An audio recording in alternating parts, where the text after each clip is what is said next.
Hello guys, sorry I can't be there today. I do want to go over the final exam with you. What we're doing for the final exam is a project. We're going to be looking at the themes of identity and persona, and I will talk a little bit about what those are, what you need to do for the project, what this is all going to look like. Please make sure that you also have your packet in front of you. Okay, the sub should be passing this out today. This is also available on Canvas. This presentation is also available on Canvas, just the PDF file if you need to see it. So again, we are going to be working with our final exam as a project. The purpose of this project is so that you can demonstrate your skills and knowledge that you receive this semester, but it also is going to give you that opportunity of freedom of choice, much like an artist works. So what this final will actually look like is today is the day you'll be starting to work on it. You'll be starting your mining, your investigation, so it's just basically like another project. It will be 20% of your grade, okay, because that's what the final exams are right now. You're going to submit the project. You're going to complete the bridging activity, the critique, and the self-evaluation on the day of the final exam. You'll be filling in your rubric and those things on the day of your exam.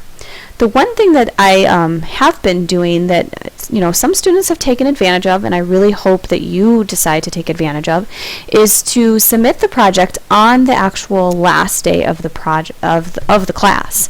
So your last day of class is May 23rd. So if you would like to complete the assignment, the project, and submit it to me, I will grade it, and you can use time on the day of the exam to do revisions. The expectation is that you would be using that time for the purpose of revision, so it's not like a hang out and talk to people sort of time. I will need you to look back at your work. So again, the theme is identity and persona, and we're going to look at these two ideas as something to kind of branch off from in creation of your work. So identity is the state of having unique characteristics held by no other person or thing. So this is the individual characteristics of a person or a place or a subject. Okay, so even though we're talking identity persona, it doesn't necessarily have to be a person. It doesn't necessarily have to be you. Okay, this can be an identity or persona of someone else. Whereas persona is more of the role that one assumes or puts on in public, kind of that face you put on or that mask you put on, the way that you act a certain way in certain places. Okay, so that might be different than identity. So your requirements for the final, much like any project, you are going to submit a final work. And that final work might be just a photograph, or it might be some kind of composite image. Like in our surreal project, we were cutting out and juxtaposing pieces from different projects, different photos that you've taken. So you can do something like that as well. Again, you're going to be choosing the targets. So this last bullet here says you're going to be choosing the targets from the list provided, and I will get into that in just a moment. You will need to do investigation and research, just like we do with any project, any assignment. You will have a bridging and a critique sheet, just like every project. So I'm just going to skip over for a minute to so if you can look at your planning packet. Okay, what we have here is just some of those things that I talked about. So for your mining, okay, I have a list of mining activities that you can choose from. You need to do at least 3. In your packet, and I'll get into these targets, in your packet, one of the first mining activities you can choose is some brainstorming on identity and persona. I really recommend you starting with that one. If you're already quite familiar with identity persona, or if you need to dig deeper into this, then I would recommend moving on to the identity persona journal. Okay. The other investigation activities, and remember you have to pick at least 3, can be compositional studies. So that can be through sketches, or it can be through photographs, the photographs that you're taking to kind of lead up to this work. You could be looking at some artists. Okay, there's an artist review sheet that you can take a look at in Canvas. There's also a contact sheet in Canvas. But you can look at these artists. I gave you a list of artists to start with. We're going to kind of take a peek at those in just a moment. But they work with this idea of identity or persona, and they do explore some unique things. The other one, again, I've talked a little bit about this in our other projects when we're comparing images. You know, not everything has to be a fine art photo to look at and to kind of get some visual mining. So you might see a sense of identity or persona in things like images from Facebook or CD covers, magazine covers, movie posters, newspapers, those sorts of things. So you can use images from there to do like a visual culture image mining.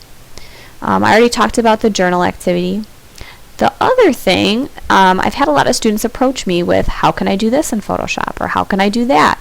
And I know I have a lot of videos on YouTube, and you guys have been watching them, I hope. But there might be other things that you want to explore in terms of media studies that we haven't covered in class. So if you want to do some of that investigation, you could watch those videos and take notes or print out the tutorial steps, and that can be another aspect of your mining. So again, you have to choose 3 of these. I recommend starting with the brainstorming sheet. The journal activity is also in your packet, so that's an easy one to continue with, but then you have to choose another one of these.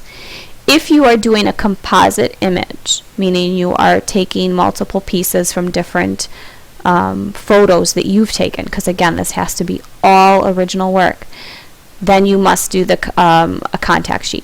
Okay, but if you are just doing a photo and you'd rather do some more investigation through media studies or visual culture images, you don't have to do a contact sheet. So hopefully you understand that distinction. If you are doing a composite image, you have to have the contact sheet. Okay.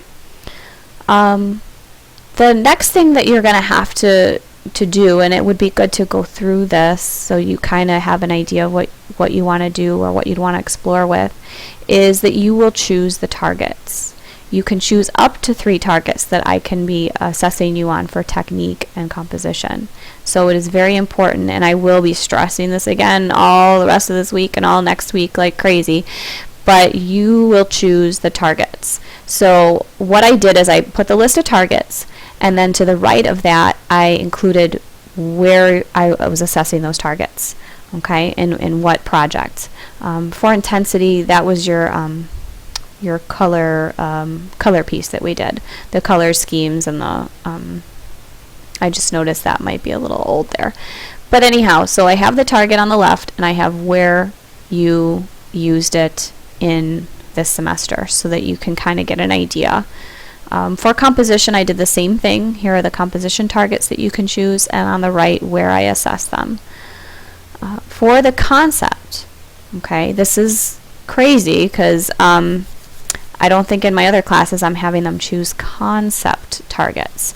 But you can choose, what we're just working on now is the idea of simile, metaphor, analogy. So you can use that target again. If you'd rather, if you're not sure what you want to do and you do some mining and then you go back into your mining and you're pulling from that, you're extracting from that, I would choose the concept extraction. If you're pretty set on you understand identity and persona and you know what you want to do, but you know, along the way you're looking at visual images or trying different compositions to finalize, then I would do your concept construction. That's where you have an idea, but you're using additional research to support what you're choosing to do. And we did do that during the color tableau. So the other thing is you get to choose your bridging. You get to choose if you're going to do a Venn diagram, which I have the 3-circle Venn diagram, or a mind map. So you will get to choose. That's also in your packet. For the critique process, sorry, I'm kind of flipping through this quickly, but here you're bridging.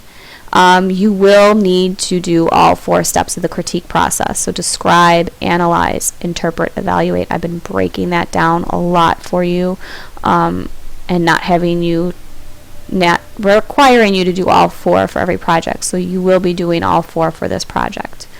Okay. So just to kind of give a quick overview of some of these artists, and I'm sorry this is going on for a little bit longer than I wanted, but this is how I have to present the lesson to you, so hang with me. We got some pictures coming along. Nikki S. Lee, pretty cool artist to look at. Actually, this is her depicted here, and this is her depicted here. What she's done is she kind of hangs out with these different groups of people and kind of learns a little bit about them, and then she dresses like them and gets herself photographed with these groups of people. And she has other non-professional photographers take the picture. A lot of them, if you'll see, they have the little timestamp on there, which is like, oh, one of my crazy pet peeves. But it was all for the purpose of, it's supposed to look like these snapshots, like these very casual snapshots. But most of, her mining investigation comes with exploring and talking to these people and observing these people and trying to dress like these people. So here, this is her elderly ladies sort of setup, and then here she was with like a skater crowd, and she actually had to learn how to skateboard so that she could kind of try to fit in with this group. So that it's kind of interesting how she puts on these personas. So she's an interesting one to look at for personas.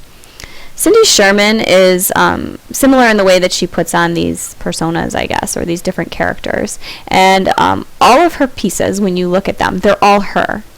Okay, so if you just Google Cindy Sherman and you see all these different pictures of people and you're like, whoa, what is this?